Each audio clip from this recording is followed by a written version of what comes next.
Hi everyone, my name is Amber Smith and I have been doing research with Dr. James Butler for the past year. Unfortunately, due to the complications of COVID-19, I can't give this presentation in person, but hopefully through watching this recording you can get some insight as to what I've been working on the past year. The title of my project is Polymerization of Photopolymers Housed in Capillary Waveguides, and those are a lot of big technical terms and I'll get into what all of them mean, but hopefully I want to start by talking about the motivations for our research. The motivations for our research, I think, are best summed up by this quote from the 2016 Penn State news release. The quote reads, "Someday chemically protective suits made of fabric coated in self-healing thin films may prevent farmers from exposure to organophosphate pesticides, soldiers from chemical or biological attacks in the field, and factory workers from accidental releases of toxic materials." Obviously from this quote we see several applications, and we also see our main goal is creating a self-healing fabric. So we're looking at changing the market of safety regulations or even creating a quote-unquote smart fabric. Previous groups have worked with these systems and even created them, but they typically take seconds to days for the fabric to heal, which is relevant for some applications. But we're even looking at applications as simple as a motorcyclist in an accident. So as his fabric is degrading away, as he's skidding across the road, we want it to be able to heal just as quickly to protect his skin.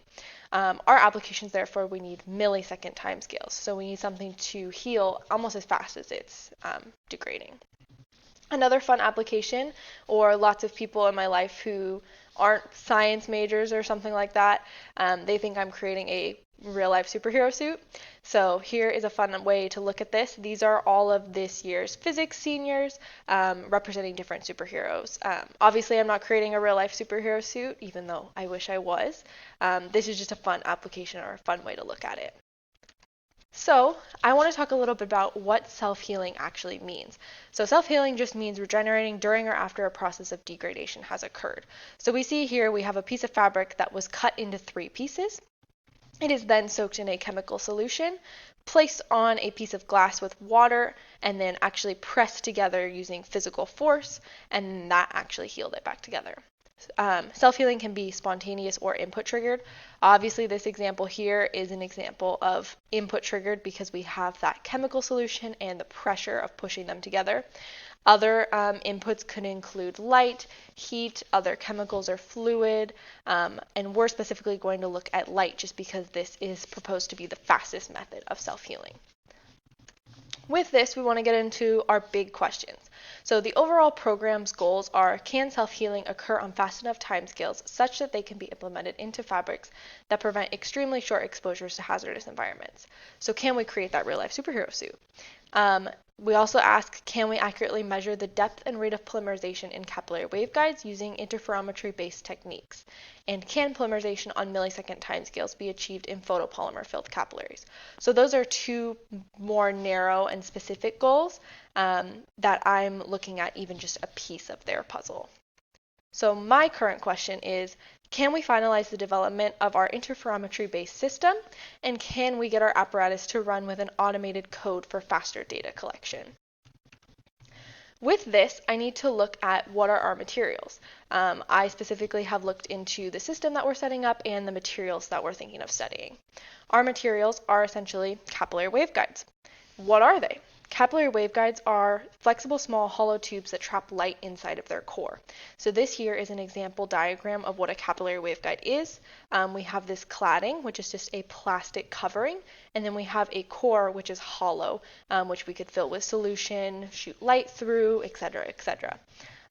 Capillary waveguides are good for potentially being woven into fabrics because they're approximately the size of a fabric fiber, even just approximately the size of a human hair if you want to think more specifically. Our long-term goals are, can we make this capillary waveguide into like a motorcyclist jacket? So to do that, we would have to be able to integrate this into our fabric, increase the material strength, because as our fabric is degrading away, we don't want it to be super weak when it's healing. We want it to actually heal and be stronger than it was before if possible, or just as strong, and then must be fast acting. So it must happen on millisecond timescales. A reason that capillary waveguides are a good candidate for this fast acting millisecond timescale proposal is because we can use photopolymer with them. Photopolymer is a light-sensitive solution that hardens with absorption, essentially meaning that as you shoot light through it, it's going to change from a liquid to a solid. Since our capillary waveguide has a small hollow inner core, we can assume that there would be intense light trapping in the core. So if you're shooting light through, intensity is just light per power area. And so with that small area, we're going to assume really intense light.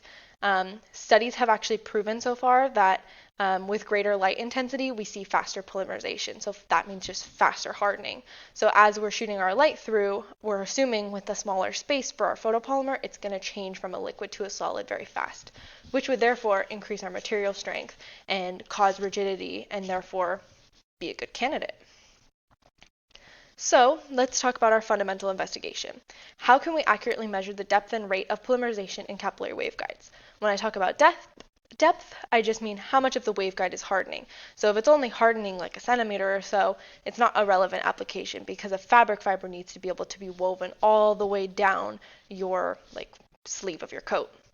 And rate is how fast does it actually happen. So can we get that fast acting millisecond timescale? To do this, we are proposing to use interferometry, which is just interfering light waves. So I'm going to give a little bit of background on interferometry. This here is an actual picture that I took in the lab of our setup.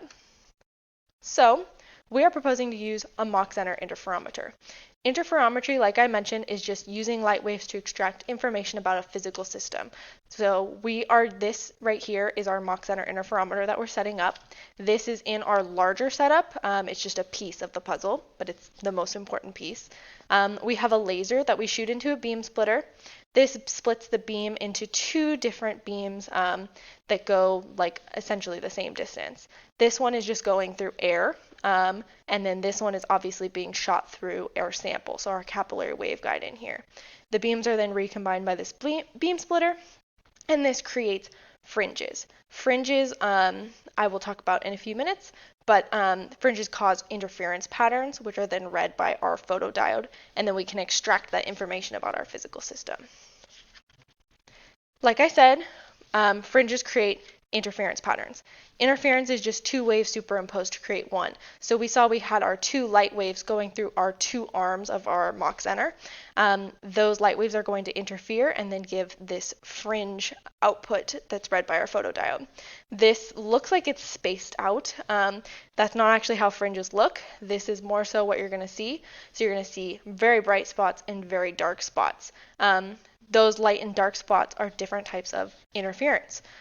Interference comes in all different types, but the two main ones are constructive, which is in phase. So these two waves, you can see their peaks are lining up, their valleys are lining up. Therefore, they're going to sum to create a wave with an amplitude that is double what it was. So you're just adding the heights of these two waves together. This is going to create a bright fringe, and more specifically, it's creating the center of the bright fringes. So the brightest bright is this little tiny center spot that is letting all the light through. The other type of interference is destructive. So we see these are out of phase. So if you see here, the peak of one wave is lining up with the lowest point of the other wave.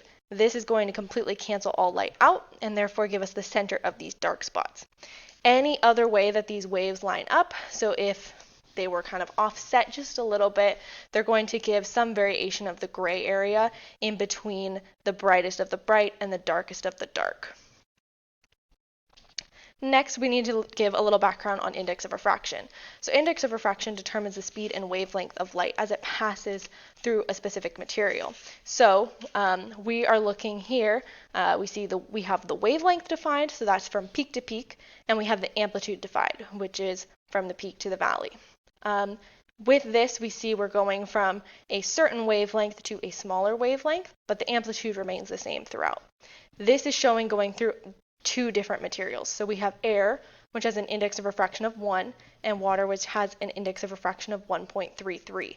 We're going from a lower to a higher index of refraction. We see that the wavelength is decreasing, which means that the distance is decreasing, but the amplitude is remaining the same. This is a relevant concept because if we think back to our Mach-Zehnder, we have our two different beams. One is going only through air, so we're going to expect the wavelength to stay the same. The other is going through our capillary waveguide, for which we will expect the wave to change when it's interacting in this capillary. Therefore, when they recombine, the fringes are going to give us a certain output. This is also relevant because if we look at varying the index of refraction, so this, just to orient you, we see our top beam again going through that capillary liquid, our bottom beam going only through air. When our capillary, like our photopolymer, is a liquid inside of our capillary, we have an index of refraction of 1.45. When we change it to a solid, so when we're assuming that the capillary is hardening, it's going to cause a slight shift here. So you can see these waves line up at a certain point, which will create certain types of fringes, a certain interference pattern. But then when we switch, we see our capillary solid, the index of refraction is increasing, therefore these waves are getting closer together, and then we're seeing that there is a slight shift in how our waves are lining up again. This is going to cause our interference pattern to change, and therefore we can say that as the photopolymer is hardening, so due to the phase change from liquid to solid, we're seeing different constructive and destructive interference, and therefore the shifting of fringes is directly going to correlate to the change in index of refraction of our capillary waveguide. Back to our whole setup. So like I said, we have our Mach Zener piece here. This whole track looks kind of complicated, but it's just for stabilizing, aligning, changing the size of the beam. Our main goal here is to get us to focus our light directly on this little iris. This iris is going to then send light into our beam splitter, do our whole Mach Zener deal. The fringes are then read right after here. We're going to see them created. They're eventually read by our photodiode. These magnifying lens and iris are used to actually hone in on a singular portion of a singular fringe. So we're looking at just a small portion of one fringe at a time, because if we looked at a big pattern, it's going to be really hard to tell when they're shifting. But if we look at a single portion of one of them, we can see when they're shifting. So I kind of highlighted in red here about what our photodiode is going to read, and then they're going to shift as in move in space. So my main project that I've been working on is our data collection methods. So we were formerly using, like former students were using Logger Pro, which is a great system, but we're looking to automate the counting of fringes using coding. So before using Logger Pro, we could graph the fringes by the change in voltage of our photodiode, but then we're actually going to automate this process using Arduino, which is a code-based system. Arduino, this right here is an Arduino board. I connect it to my computer. The Arduino board then is connected to the photodiode by these two wires here. And then I have a code on my computer that will run, and then it will actually cause data collection and send something into PuTTY, which is just a serial port reader. Arduino, like I said, uses a Python coding language. This is going to allow for data collection on millisecond timescales, and this is proposed to be faster and easier to use than Logger Pro. Like I said, PuTTY is just that serial port reader, so it's going to physically print that text for time and voltage on my computer. And then I can use a conversion factor to change the direct output read by the photodiode to a physical voltage that we can use for data analysis. So, our current questions and future work.